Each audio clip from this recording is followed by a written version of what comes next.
Thank you very much, Presiding Officer. The Royal Zoological Society of Scotland have signalled that if they cannot open Edinburgh Zoo by the end of the month, it may face closure, threatening 300 jobs in my constituency. Even with furlough, they face a burn rate of £700,000 every month they stay shut. They've adapted the zoo to operate safely on an outdoors basis with adequate social distancing, and if allowed to open now, they can see a pathway to recovery.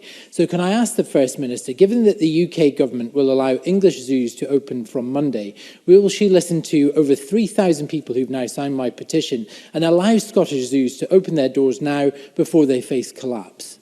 First Minister.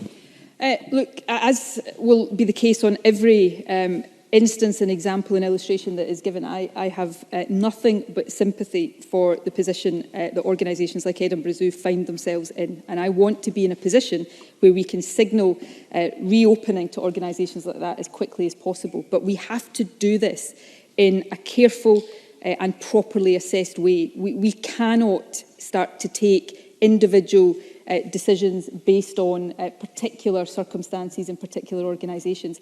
Not because we don't desperately want to do what organisations like Edinburgh Zoo are asking, but because if we start to operate like that, we will end up in a mess. The virus may run out of control and we'll have to reverse some of these things. Now, each government has to take these decisions based on its own advice and based on its own judgment. But it's only a few weeks ago that I was being asked why weren't we following a similar timetable to England on school reopening. And yet now we see a reversal of that timetable.